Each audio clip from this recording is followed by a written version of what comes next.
Bible एक वर्ष में। नमस्कार, आप सबका बाइबल एक वर्ष में स्वागत है। आप सब ने जो कदम उठाया है प्रभु के वचन सुनने के लिए, यह हमारे जीवन के अंधेरों को दूर करेंगे और हमें प्रभु के प्रकाश में चलाएंगे। आज हम योशुआ के ग्रंथ का अध्याय 24, आयुब के ग्रंथ का अध्याय 4, 5 और सुक्ति ग्रंथ का अध्याय 8 सुनेंगे। प्रभु का वचन सुनने से पहले आइए हम ईश्वर से प्रार्थना करें। हे प्रभु, हम आपका वचन सुनने वाले हैं। हमारे मन की आंखें खोलें और हमें आध्यात्मिक प्रज्ञा दें ताकि हम आपको जान सकें और आपके वचन के अनुसार अपना जीवन जिए। यह हम मांगते हैं आपसे प्रभु यीशु के नाम, आमीन। योशुआ का ग्रंथ अध्याय 24। सिखम में विधान का नवीनकरण।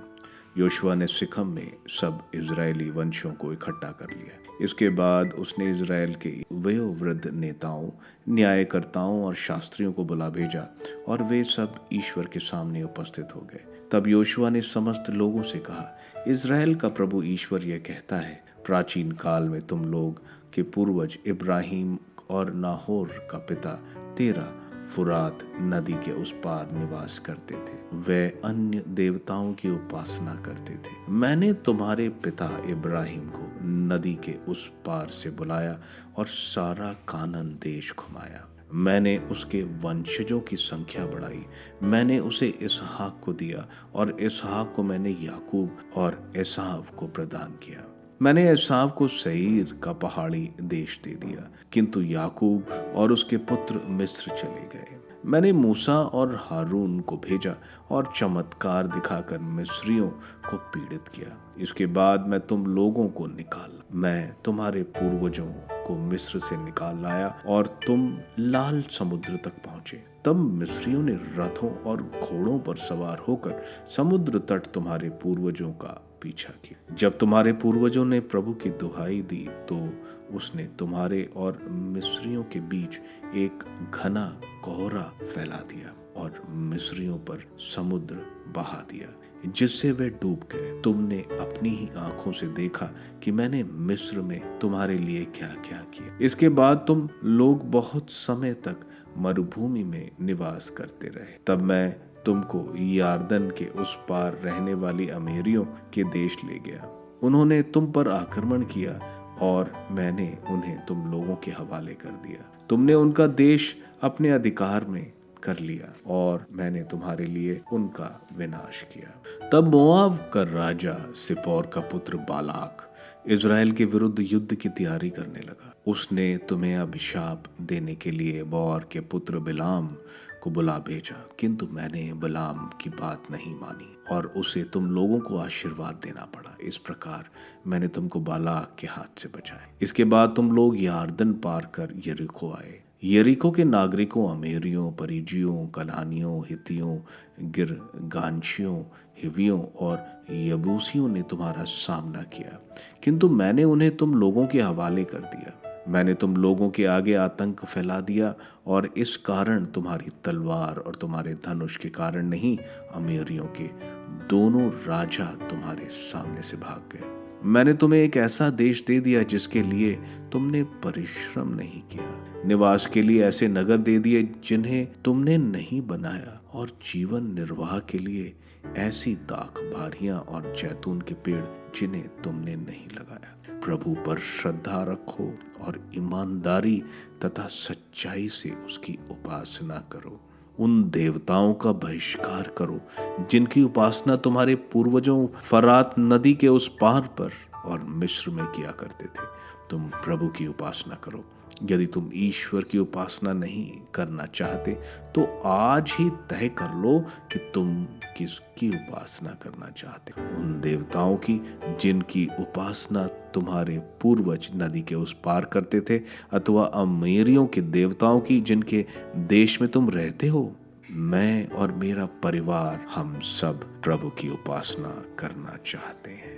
लोगों ने उत्तर दिया, प्रभु को छोड़कर अन्य देवताओं की उपासना करने का विचार हमें कोसों दूर है। हमारे प्रभु ईश्वर ने हमें और हमारे पूर्वजों को दासता के घर से, मिस्र देश से निकाल लिया है। उसी ने हमारे सामने महान चमत्कार दिखाए। हम बहुत लंबा रास्ता तय कर चुके हैं, बहुत से राष्ट्रों से होकर यहाँ तक आए हैं और सर्वत्र उसी से हमारी रक्षा है। हम भी प्रभु की उपासना करना चाहते हैं क्योंकि वही हमारा ईश्वर है।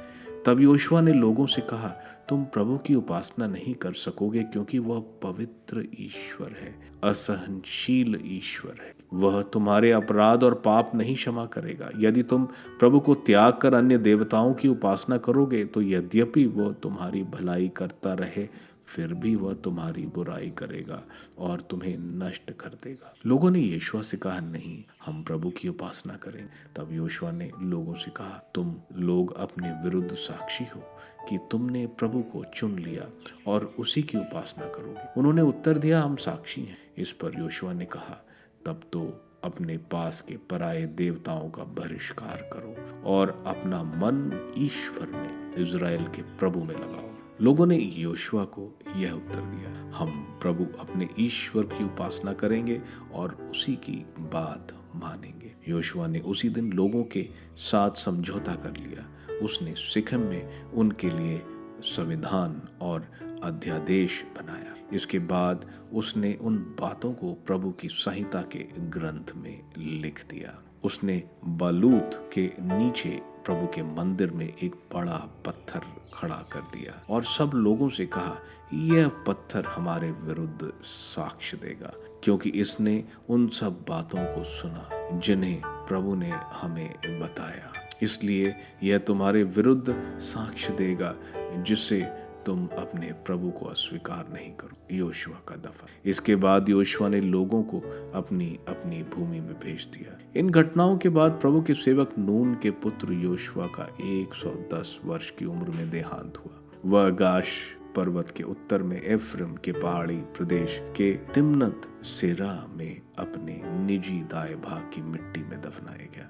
यहोशुआ और उसके बाद जीवित रहने वाले उन नेताओं के जीवन काल तक जो इस्राएल के लिए प्रभु के द्वारा दिए गए समस्त कार्य जानते थे, इजरायली प्रभु की सेवा करते रहे। यूसुफ की अस्थियां जिन्हें इजरायली मिस्र से लाए थे, सिखम के उस भूभाग में गाड़ दी गईं, जिससे याकूब ने सिखम के पिता हमोर के पुत्रों से चांदी के 100 सिक्कों से खरीदा था और जो यूसुफ के वंशजों को दाएं भाग के रूप में प्राप्त। हारून के पुत्र एलाजर की मृत्यु हो गई। वह अपने पुत्र पिनहास के नगर गिबा में, जो उसे एफ्रम के पहाड़ी प्रांत में मिला था, दफना दिया गया। अय्यूब का ग्रंथ अध्याय 4। एल्फियस ईश्वर पर विश्वास। तब तेमानी एल्फियस ने कहा, उसने तुम्हारी परीक्षा ली और तुम उदास हो गए हो, किंतु कौन बोलने से अपने को रोक सकता। तुमने बहुतों को शिक्षा प्रदान की और थके मांदे हाथों को शक्ति दी है। तुम गिरने वालों को समझा कर संभालते थे। तुम शिथिल घुटनों को सबल बना देते थे। अब जब तुम पर विपत्ति आती है तो निराश हो जाते हो। तुमको मारा गया तो घबरा गए हो। क्या तुम्हें अपनी धार्मिकता का भरोसा नहीं और अपने निर्दोष आचरण की आशा नहीं? यह बता दो, क्या निर्दोष का कभी सर्वनाश हुआ है? कहाँ धर्मियों को मिटाया गया है? मैंने ये देखा है, जो बुराई जोतता है और बुराई बोते हैं, वह दुख ही लूनते हैं। ईश्वर के श्वास मात्र से उनका विनाश होता है। उसकी क्रोधाग्नि में वे भस्म हो जाते हैं। वे सिंहों की तरह गरजाते हैं, किंतु उनके दांत तोड़ दिए जाते हैं। वे शिकार के अभाव में मरते हैं और उनके शावक छितरा जाते हैं। दिव्य दर्शन। मैंने एकांत में एक वाणी सुनी। उसकी मंद ध्वनि मेरे कानों में पड़ी। जिस समय मनुष्यों को गहरी नींद आती है, उस समय मैं रात्रि को दुस्वप्नों में भयभीत होकर ठर्रा उठा। मेरी एक एक हड्डी कांपने लगी। एक श्वास मेरे चेहरा छू गया और मेरे रोंगटे खड़े हो गए। कोई मेरे सामने खड़ा था। मैं उससे नहीं पहचान सका। एक छाया मेरी आंखों के सामने खड़ी रही। सन्नाटे में मुझे एक वाणी सुनाई पड़ी, क्या मनुष्य ईश्वर के सामने धर्मी और सृष्टिकर्ता के सामने शुद्ध प्रमाणित हो सकता है? जब ईश्वर अपने सेवकों पर विश्वास नहीं करता और स्वर्गदूत में भी दोष पाता है, तो उन लोगों का क्या जो मिट्टी के घर में रहते और उनकी नींव धूल पर आधारित है। वे पतंगे की तरह कुचले जाते हैं, वे एक ही दिन में समाप्त होकर सदा के लिए नष्ट हो जाते हैं और कोई उन पर ध्यान नहीं देता है।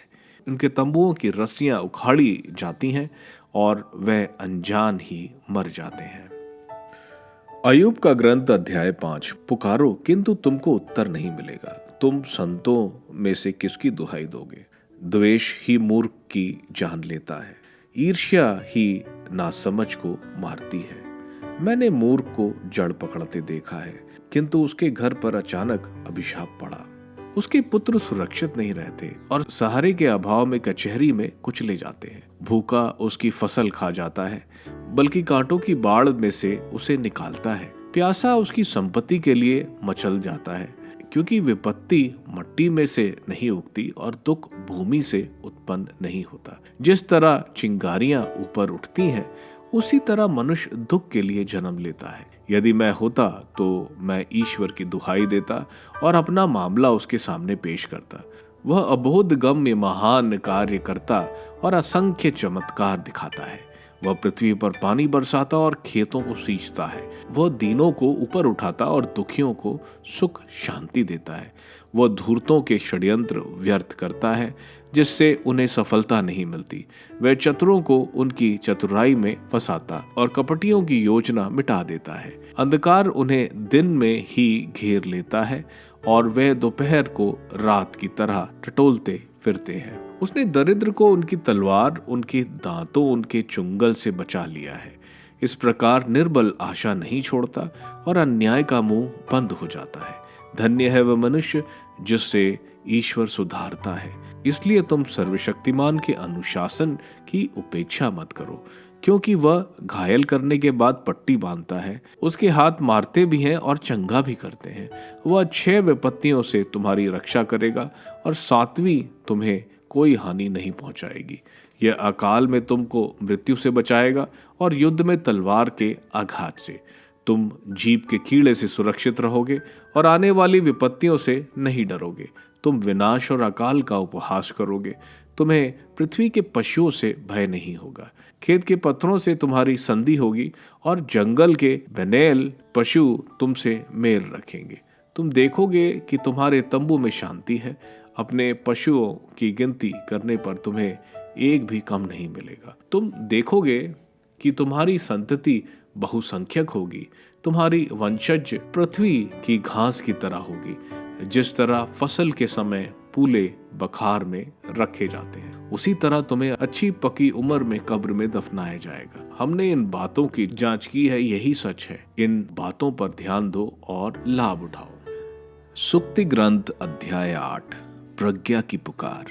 प्रज्ञा पुकार रही है, सद्बुद्धि आवाज दे रही है। वह मार्ग के किनारे की ऊंचाई पर चौराहे पर खड़ी है। वह नगर के फाटकों पर, वह प्रवेश द्वारों पर ऊंचे स्वर से पुकार रही है।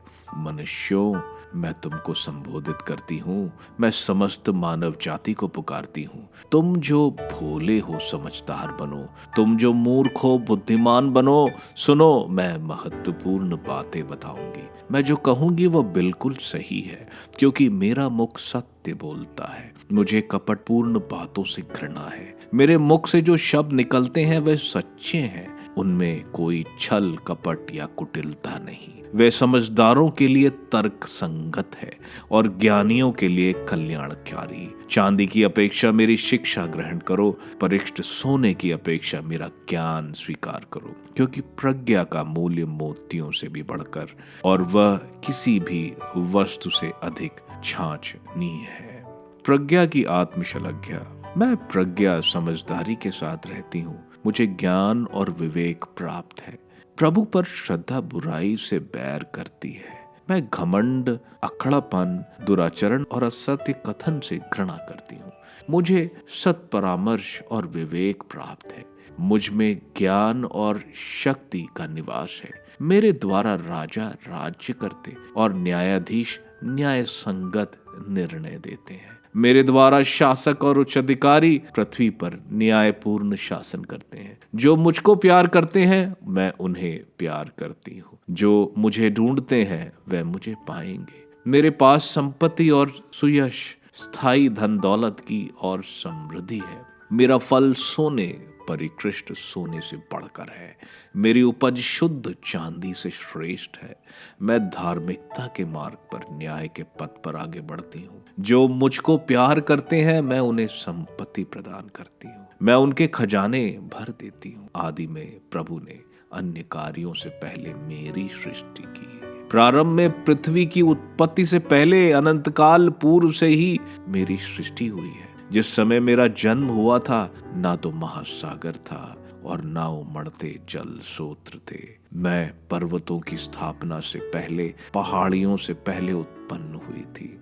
जब उसने पृथ्वी, समतल भूमि तथा संसार के मूल तत्व बनाए तो मेरा जन्म हो चुका था। जब उसने आकाश खंड का निर्माण किया और महासागर के चारों ओर वृत्त खींचा तो मैं विद्यमान थी। जब उसने बादलों का स्थान निर्धारित किया और समुद्र के स्रोत उमड़ने लगे, जब उसने समुद्र की सीमा निश्चित की जिससे जल तट का अतिक्रमण न करे, जब उसने पृथ्वी की नींव डाली, उस समय मैं कुशल शिल्पकार की तरह उसके साथ थी। मैं नित्य प्रति उसका मनोरंजन करती और उसके सम्मुख क्रीड़ा करती रही। मैं पृथ्वी पर सर्वत्र क्रीड़ा करती और मनुष्यों के साथ मनोरंजन करती रही।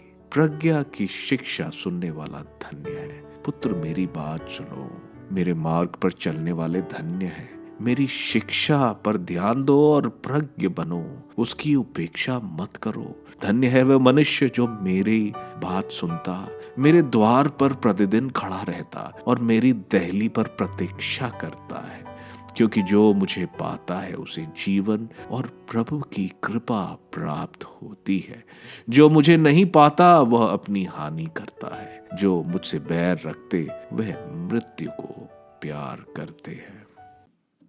योशुआ के ग्रंथ के अध्याय 24 में हम देखते हैं योशुआ अब 110 वर्ष का है। उसे मालूम है कि उसकी मृत्यु होने जा रही है। वो शेकेम में सारे इज़राइल के कुलों को बुलाता है और योशुआ उनके पूर्वजों के साथ क्या ईश्वर ने किया वो बताता है। हमें मालूम है इब्राहिम उर नामक जगह जो कैलदीव यानी जो इराक के दक्षिण पूर्व में थी, जो एक बहुत विकसित संस्कृति थी जहाँ के लोग प्रकृति और मूर्ति पूजा करते थे। इब्राहिम के पिता इन देवताओं की मूर्तियां बेचते थे और इब्राहिम खुद उनकी मूर्ति बेचने में मदद करते थे। ये यहूदियों के मिद्राश में लिखा है। और किस तरह इब्राहिम को वहां से कानान देश लाए और किस तरह याकूब या इज़राइल को मिस्र ले गए और किस तरह प्रभु ने उनको मिस्र की दास्ता से बचाया और लाल सागर में फेरो की पूरी सेना को समाप्त कर दिया। किस तरह वे उजाड़ खंड में रहे और किस तरह उन्होंने अमोरियों, बालक राजा, जेरिको और अन्य कनानी राजाओं को प्रभु ने हराया और प्रभु ने उनको दूध और मधु वाला देश उनको दे दिया। प्रभु ने इतना कुछ किया है, इसलिए योशुआ बता रहे हैं कि पूरे हृदय से प्रभु पर श्रद्धा रखो।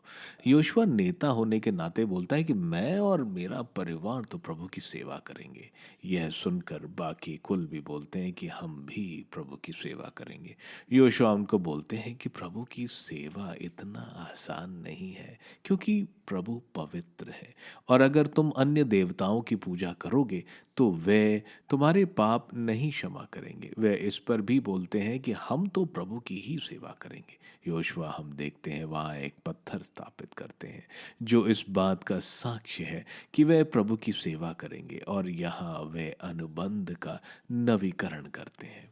हम भी अपना अनुबंध यानी कॉवेनेंट का रिन्यूअल या नवीकरण करते हैं बपतिस्मा के द्वारा, कन्फर्मेशन के द्वारा और ईस्टर के समय बपतिस्मा के वादों को दोहरा के। और जब भी हम क्रीड को बोलते हैं। इसके बाद हम देखते हैं कि योशुआ की मौत के बाद उसे एफ्रम की ज़मीन तिम्रत सिरा में दफनाया जाता है।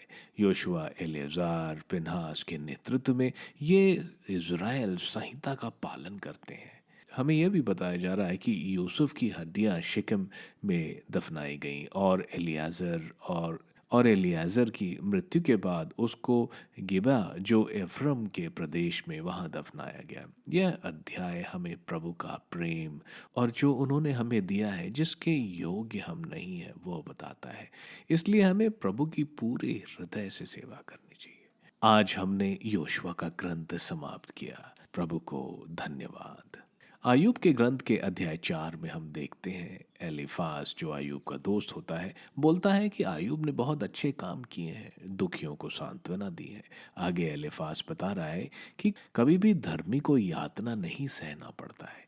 ये जरूर आयूब के छुपे पाप हैं जो उसको इस हालत में लाए हैं, क्योंकि कोई निर्दोष यातना नहीं सहता। कितनी गलत बात यहाँ एलीफाज बोल रहे हैं। एलिफाज सिर्फ अपने तजुर्बे में जो देखा है उसी को बोल रहे हैं। उसे नहीं मालूम ईश्वर क्या सोचते हैं। ईश्वर आयूब को निर्दोष मानते थे, वह अपने पापों के लिए नहीं सह रहा है। ऐसा ही हम देखते हैं काफी धार्मिक व्यक्ति हैं, वे शारीरिक बीमारियां सह रहे हैं। संत अल्फोंसा केरल की, सेंट तेरेस ऑफ लिसिक्स और भी काफी संत जिन्होंने ये सब सहा। हम देखेंगे जैसे प्रभु आयूब को बाद में पुरस्कृत करेंगे, वैसे ही ये धार्मिक लोग जो शारीरिक बीमारियां या यातनाएं सह रहे हैं, ईश्वर ने इनके लिए स्पेशल इनाम रखा हुआ। आयूब के ग्रंथ के अध्याय 5 में हम देखते हैं एलीफाज बता रहा है कि आयूब के छुपे पाप की वजह से ये उसके बच्चे मारे गए और उसके साथ ये सब हुआ है। वो बता रहा है कि इंसान की बनावट ही ऐसी है कि वो पाप में गिरता है। एलीफाज प्रभु की महानता का बखान कर रहा है और आयूब को प्रोत्साहित कर रहा है कि वो प्रभु को खोजे और उनकी मदद मांगे। वो कह रहा है कि ये यातनाएं आशीर्वाद में बदल जाएंगी। एलीफाज बोल रहा है कि जिनको प्रभु अनुशासित करते हैं वे धन्य हैं। वो यहाँ बोल रहा है कि प्रभु उनको अकाल, युद्ध, विनाश और मृत्यु से बचाते हैं। लेकिन हम देखते हैं कभी कभी ये धार्मिकों के साथ भी होता है। जैसे प्रभु यीशु कहते हैं तुम्हारे ऊपर पीड़ा आएगी, लेकिन धैर्य रखो क्योंकि मैंने संसार पर विजय पाई है। प्रभु उन लोगों की सेना बनाते हैं जो प्रभु को निस्वार्थ प्यार करते हैं। सुक्ति ग्रंथ के अध्याय 8 में हम देखते हैं प्रज्ञा जो एक सत्य के अध्यापक की तरह प्रस्तुत हो रही है, राजाओं के सलाहकार की तरह, समृद्धि के गुरु की तरह। सबको प्रज्ञा बता रही है कि नैतिकता के गुण समझो, हर बुराई और घमंड से दूर रहो। प्रज्ञा के पुरस्कारों के अलावा ईश्वर ने प्रज्ञा की सृष्टि कैसे करी। अंत में प्रज्ञा बता रही है कि उसकी सुनो, खुश हैं वे जो उसकी सुनते हैं, और जो नहीं सुनता वह मौत जरूर प्राप्त करता है। आप सबको धन्यवाद ईश्वर के वचन सुनने के लिए। मैं आपसे विनती करता हूं कि आप बाइबल एक वर्ष में को दूसरों के साथ शेयर करें, क्योंकि प्रभु का वचन स्वयं प्रभु यीशु है। प्रभु को दूसरों को देने वालों को प्रभु की आशीष जरूर मिलेगी। मैं आप सबका बड़ी बेसब्री से कल इंतजार करूंगा। धन्यवाद।